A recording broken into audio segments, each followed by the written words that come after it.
બોટાદના ગઢડામાં ખેડૂતોએ બેંકમાં હોબાળો મચાવ્યો છે। ગઢડાના ઉગાબેડી ગામે બેંક ઓફ બરોડાની ઘટના સામે આવી છે। ખેડૂતોને પાક ધિરાણ ન આપતા બેંકમાં હોબાળો થયો છે। ખેડૂતો સાથે ઉદ્ધતાઈભર્યું વર્તન કરતો હોવાના આક્ષેપ થયા છે। ધરમના ધક્કા ખવડાવતા ખેડૂતો રોષે ભરાયા છે। 7 દિવસમાં ધિરાણ ન આપે તો આંદોલનની ચીમકી ઉચ્ચારી છે। આજે ઉગામેડી ખાતે 150 જેટલા આજુબાજુના ગામના ઉગામેડી ગામના બધા જઈને 150 જેટલા ખેડૂતો સાથે રજૂઆત કરવા માટે આવ્યા છીએ। એટલા માટે કે એમના મેનેજર અને એમના સ્ટાફનું એક તો વર્તન સારું નથી, બીજું કે માર્ચ મહિનામાં જે ખેડૂતોએ પાક ધિરાણના પૈસા જે ભર્યા છે એ આજ દિવસ સુધી મળ્યા નથી। બધા જ ખેડૂતોની એવી ફરિયાદ છે કે એક તો TCR જે કરાવવામાં આવે છે, ટાઇટલ ક્લિયર સર્ટિફિકેટ જે કરાવવામાં આવે છે એ જિલ્લા કક્ષાએ થાય છે, જે તાલુકા કક્ષાએ થવું પડે। તડકાના ખેડૂતો બોટાદ જિલ્લા સુધી ધક્કો ખાય છે।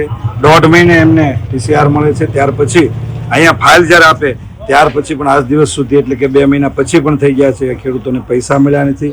એટલે કે માર્ચ મહિનાના પૈસા ખેડૂતો ક્યાંકથી ઉછીના પાછીના લાવ્યા હોય અને આજ દિવસ સુધી એમને મળ્યા નથી, જેથી કરીને હવે ચોમાસાનો સમય નજીક આવી રહ્યો છે, એને ખેતીમાં પૈસાની જરૂર હોય અને સરકારની પણ યોજના છે, સરકારનો ખેડૂતો માટે વગર વ્યાજે જ્યારે પૈસા આપે છે, પરંતુ અહીંયા બેંકમાંથી આ બેંકના અધિકારીઓ ગેરવર્તનને કારણે અને એના સ્ટાફના ઉદ્ધતાઈના કારણે ખેડૂતોને સમયસર પૈસા મળી શકતા નથી। ખેડૂતો 10-15 વખત 20-20 વખત લોકો ધક્કા ખાય છે એવી પણ ફરિયાદો હતી। એટલા માટે અમે રજૂઆત કરવા આવેદનપત્ર પણ આપ્યું છે, અમે એક અલ્ટિમેટમ પણ આપ્યું છે કે આ જે તમારી સમસ્યા છે એ તમારી છે અને ખેડૂતોને પૈસા મળ્યા નથી। 7 દિવસમાં જેટલા ખેડૂતોની માંગણી છે અને પાક ધિરાણના પૈસા એને સમયસર 7 દિવસમાં મળી જવા પડે, નહીં મળે તો અમે આવતા દિવસોમાં અહીંયા ઉપવાસમાં બેસીશું એવું અમે અલ્ટિમેટમ આજે ઉગામેડી ખાતે 150 જેટલા આજુબાજુના ગામના ઉગામેડી ગામના બધા જઈને 150 જેટલા ખેડૂતો સાથે રજૂઆત કરવા માટે આવ્યા છીએ।